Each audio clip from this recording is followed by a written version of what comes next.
There are so many things that you can grow in a summer garden.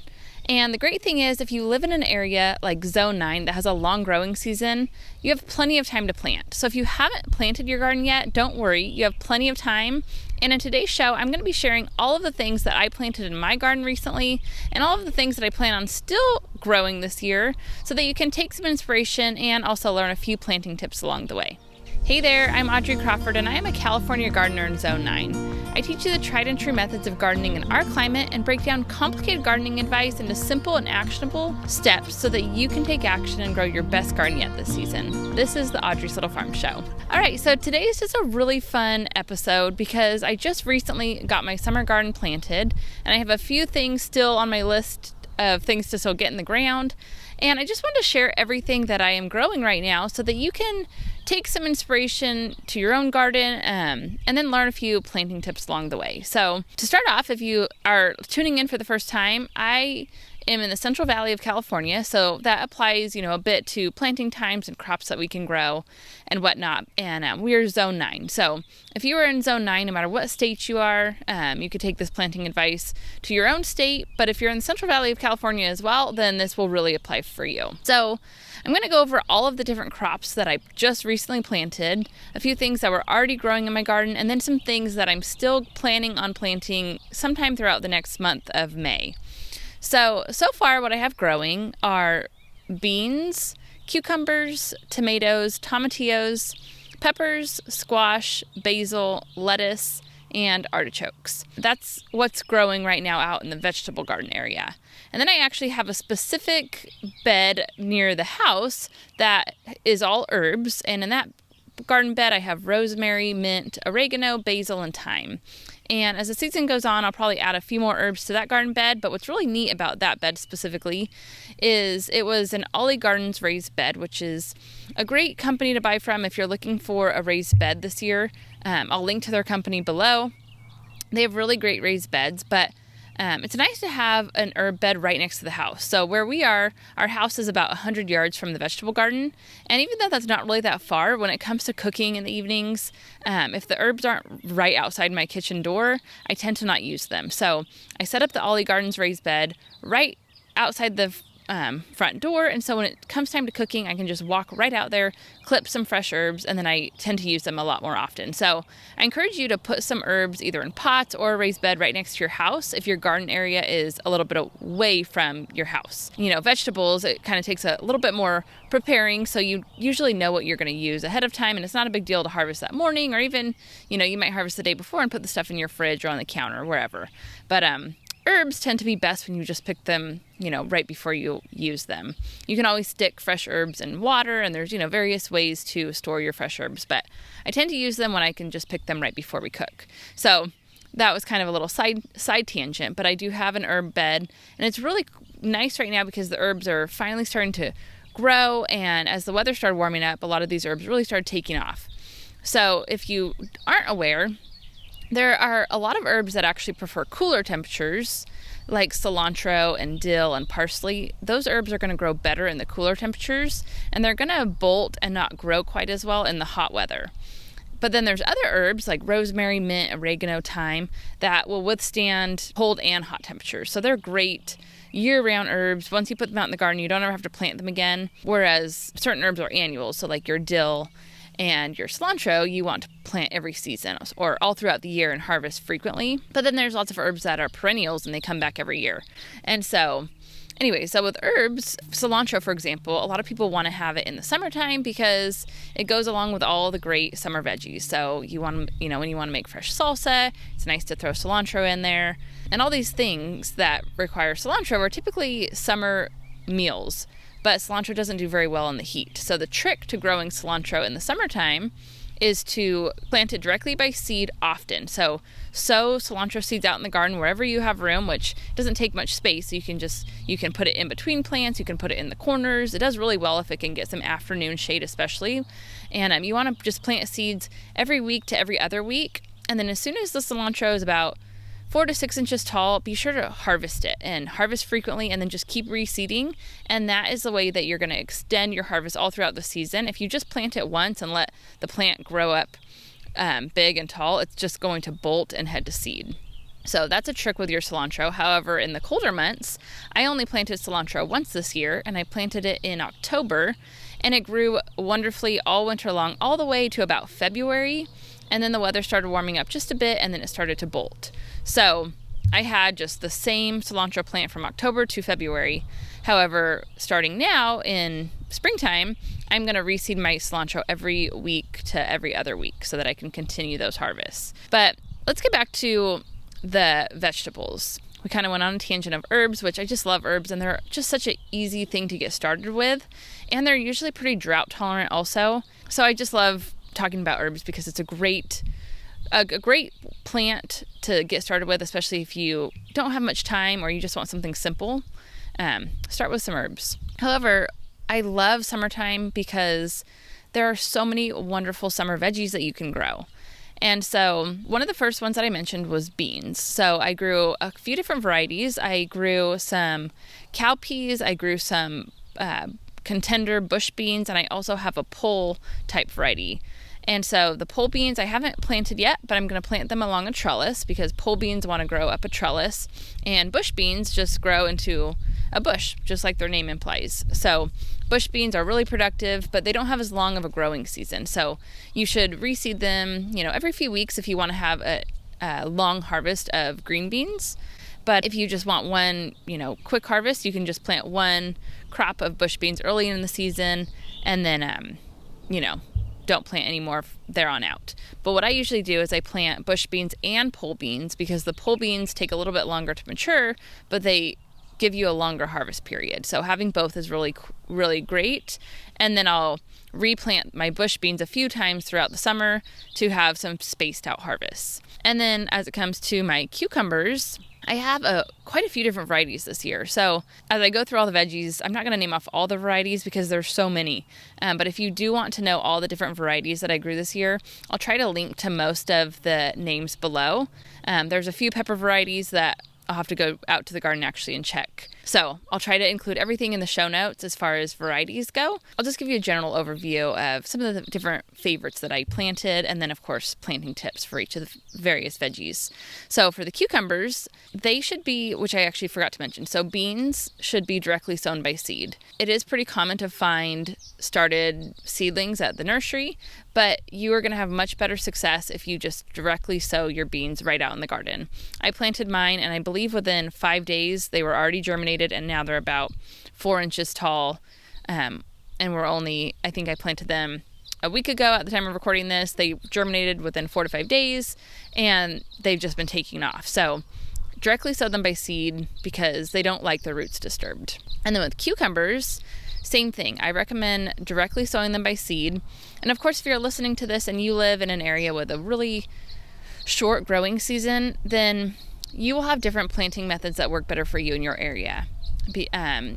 Sometimes you need to get a head start on the season, and so you may not want to directly sow everything by seed, and it may not be, your soil might not even be warm enough to directly sow all these warm season crops by seed. And so that's where transplanting, comes in, and it's a very great method because it kind of gives you a head start on the season. But if you live in an area like Zone 9 that has a very long growing season, and this time of year in April, May, early June, the soil is usually warm. It's plenty warm enough for these seeds to germinate, and these crops are going to grow better because many of them don't like their roots disturbed. So it's also cheaper to buy seeds. So planting seeds is really the preferred method for a lot of summer crops when you live in a warmer area. So with the cucumbers, I directly sow them by seed. You want to grow them up a trellis if possible. They can just grow on the ground if that's your only option, but if you can grow them vertically, it's a lot better because it gives your plants lots of air circulation, it saves space in the garden, and it makes harvesting a lot easier. So grow your cucumbers up a trellis if possible. I grew a few different types this year. I grew some pickling cucumbers, Armenian cucumbers, Persian baby cucumber, and a few others. So like I said, I'll try to mention all the varieties in the show notes. Then we also grew a lot of tomatoes this year. So I believe I planted about 6 or 7 different varieties, and this year we actually built a cattle panel trellis. And so in years past, I had T-posts and wire, and that was a really good tomato trellising system, but the problem was we only had 3 strands of wire, and so when it would reach one wire, from the point from one wire to the next, sometimes those branches, started growing underneath the wire, and it was a lot harder to keep those plants contained, but it was a much better option than tomato cages. But this year we set up a cattle panel trellis, and it's such a sturdy trellis system that the tomatoes are going to grow so much better this year. They're going to be really easy to tie up, and it's going to be a really great support system for the tomatoes. So I'm super excited for that this year. And then the next thing I planted was tomatillos. And when it comes to the varieties of tomatillos, I honestly can't name off the different varieties of which ones are which, but there are certain tomatillos that are better for sauces and cooking with.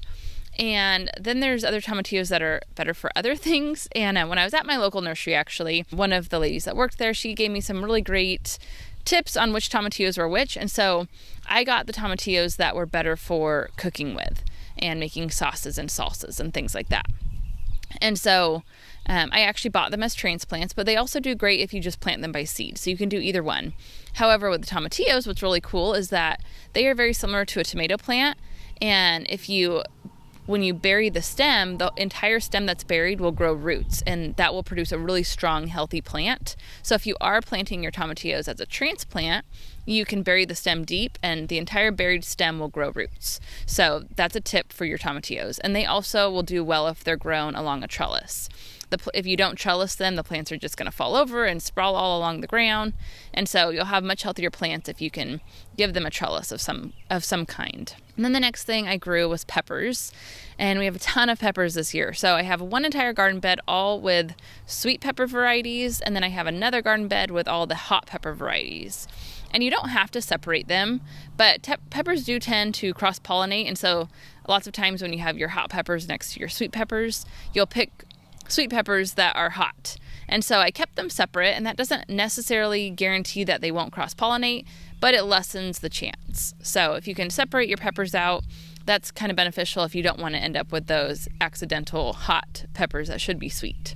A couple of my favorite peppers are shishitos. Shishitos are very mild, they're not hot, and they're great just stir-fried. I usually just saute them with some garlic and olive oil and some soy sauce, and they're just a really great pepper for just eating just plain, right out of the pan. They're fairly small. For some reason, there's a lot of people that will tell me they've never heard of shishitos, and there's some people that say that they love shishitos. So if you are one of those that have never heard of the shishito pepper, that is one I definitely recommend trying to add to your garden this year.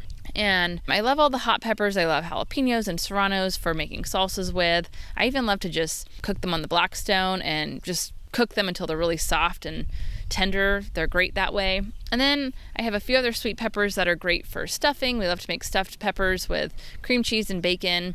I feel like we use the peppers almost more than anything else. The tomatoes and peppers always get used up the most, it seems like, in our garden.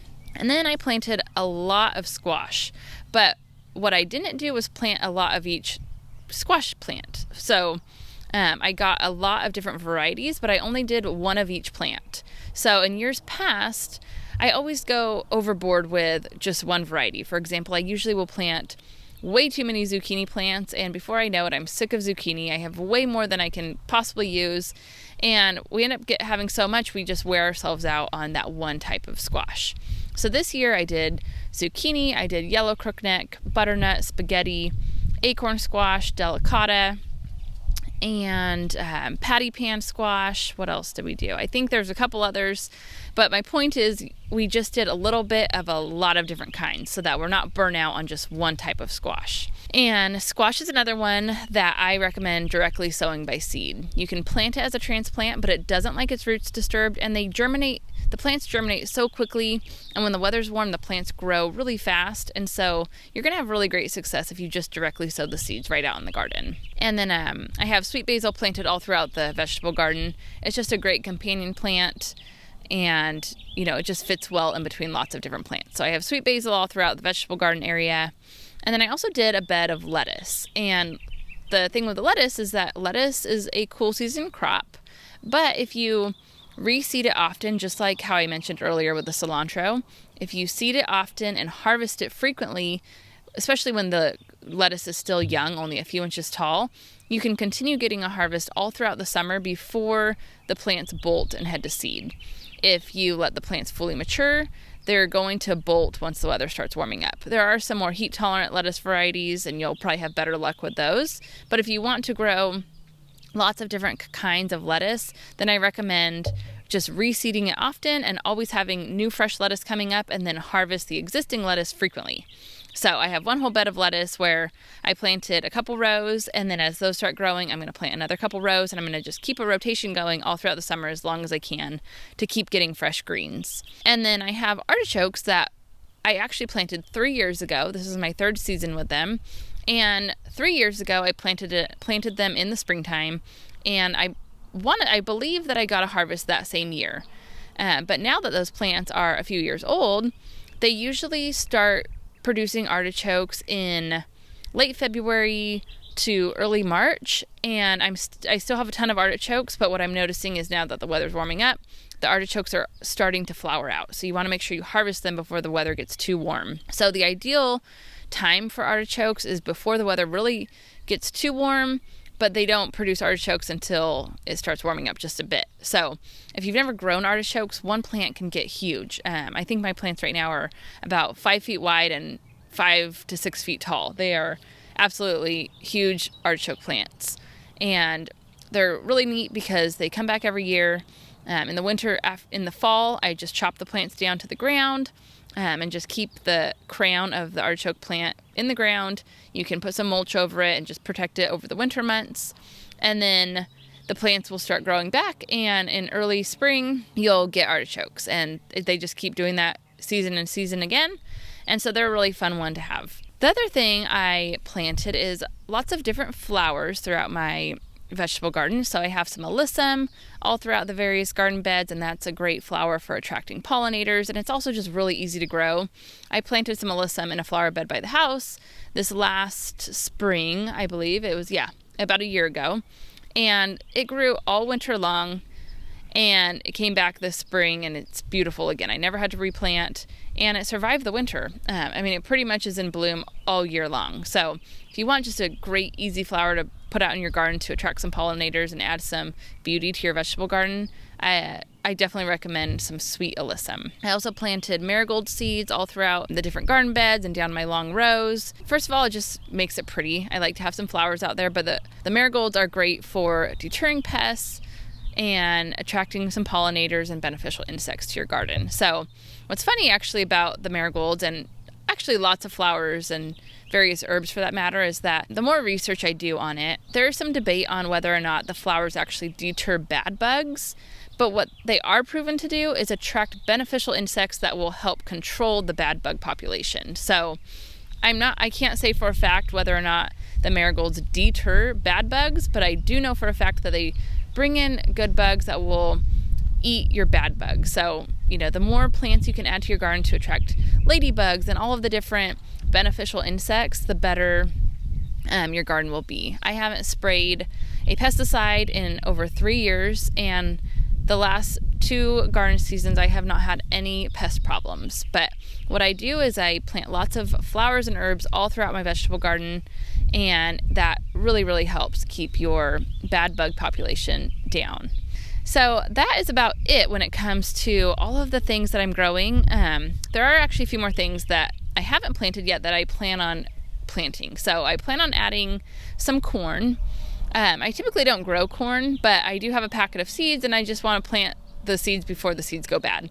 They came in a variety pack that I got, and I figure I should plant them before I can't. So I'm going to do some corn. I also need to still add a few eggplants to my garden. Eggplant can be transplanted or directly sown by seed. I'm going to actually just directly sow it by seed because I have a ton of seeds. So I'm just going to directly sow the seeds out in the garden. And eggplant does take a little bit longer to mature, but we have such a long growing season here in Zone 9. You don't have to worry about running out of growing time. All of our warm season crops usually produce all the way up until about October or November when the weather starts cooling off. So we have plenty of time. And like I mentioned, if you have not planted your garden yet, you have plenty of time if you are in Zone 9. You really have plenty of time no matter where you are, because a lot of areas of the U.S. have not even planted a summer garden yet. They might barely be approaching their planting dates. But in Zone 9, the difference is we can usually plant quite a bit earlier than other areas of the U.S. But that is only your first planting date. It's not your only planting date. And so I think a lot of gardeners get confused there. They feel like if they miss that first planting date, they just can't plant until next year. And that is totally false. You can continue planting all of these warm season crops all throughout the spring, early summer, and sometimes even midsummer, depending on where you live. So definitely get your garden planted if you haven't yet. And if you would like a in-depth training of how to grow all of these vegetables, I just did my April garden tour and teaching inside the Zone 9 Garden Club. And if you head to the show notes below, you can get a 14-day free trial.